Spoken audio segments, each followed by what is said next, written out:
Welcome to VibeCaps, your go-to channel for emotional deep dives and powerful series recaps. Today, we're diving into the twisted, heartbreaking world of Squid Game Season 1. A world where survival is a game and humanity is the cost. It all begins with Seong Gi-hun, a man who's hit rock bottom. He's in his 40s, living with his elderly mother, unemployed, divorced, and addicted to gambling.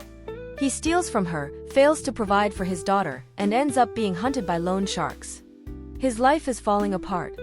On his daughter's birthday, he barely affords fried chicken, let alone a proper gift. Then, in a subway station, a sharply dressed man offers him a strange game, slap bets for cash. Every time Gi-hun wins, he earns 100,000 won. Every time he loses, he gets slapped. After several rounds and sore cheeks, he wins a small pile of cash.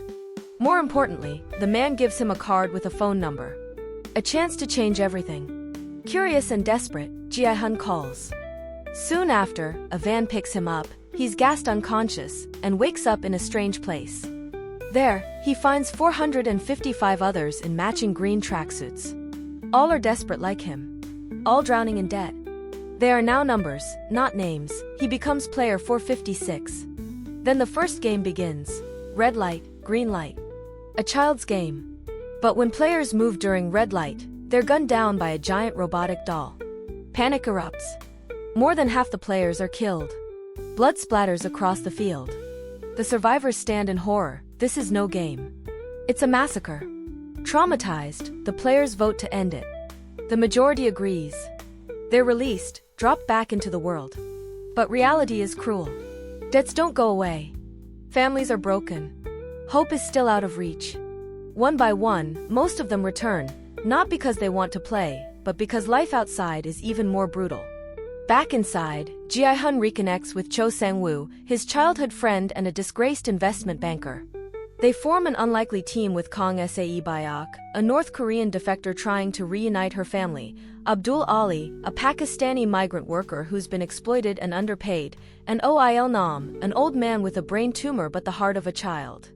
The second game is Dalgona Candy. Players must carve out a shape from a fragile piece of sugar, circle, triangle, star, or umbrella. Gi-hun, of course, gets the hardest, the umbrella.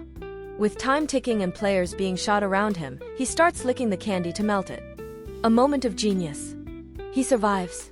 Others are not so lucky. Later that night, the guards reduce food portions, sparking rage. The dorm turns into a war zone. Players start killing each other to thin the competition. Chaos erupts.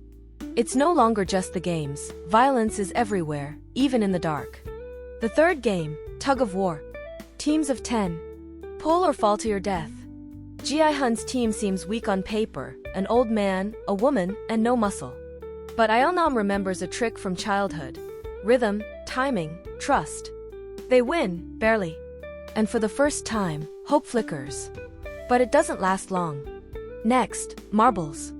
Each player must pair with someone. They think they'll compete together. Instead, they're told to compete against each other. One survives. One dies. Ali chooses Sang-woo, trusting him like a brother. Sang-woo, desperate, tricks Ali, swaps his marbles with pebbles and walks away with guilt in his eyes. Ali is executed, still clutching what he thought were his winnings. Gi-hun partners with Il-nam. They bond deeply, playing like kids, laughing between heavy silences. Il-nam seems confused at times, calling Gi-hun a good friend. Gi-hun cheats to win, but Il-nam lets him. He reveals, at the last moment, that he knew everything. As the guards take Il-nam away, he says one word, Gambu. A friend. A partner. A farewell. Now, only a few remain. The fifth game is a glass bridge, one panel tempered, one not. One misstep, and players fall to their deaths. With each step, fear grows. Deok-soo, the gangster, tries to control the path. But Min-yo, the woman he once abandoned, grabs him, and drags him into the void with her. "Didn't I say I'd kill you if you betrayed me?" She whispers with a smile. Eventually, 3 players remain, Gi-hun, Sang-woo, and Sae-bayak. As they eat a final meal, the atmosphere is heavy. Sae-bayak is bleeding from a glass wound sustained earlier, but hides it. Later that night, Gi-hun tries to get help. While he's gone, Sang-woo slits Sae Byok's throat, cold, calculated, necessary in his mind. Gi-hun returns to find her dying, her blood staining the bed. He screams. She's gone. The final game is Squid Game, a brutal, physical, emotional war. Gi-hun and Sang-woo, once friends, now enemies, clash under pouring rain and mud. It's not just a fight for money, it's a fight for their souls. Gi-hun gains the upper hand but refuses to finish Sang-woo. He tries to end the game, offering redemption. But Sang-woo, consumed by guilt and shame, kills himself, asking Gi-hun to take care of his mother. Gi-hun wins. 45.6 billion won. But the money means nothing. He returns to find his mother dead, his life empty. For a year, he does nothing. The trauma lingers. Then, a twist, he receives a mysterious card. The game isn't over.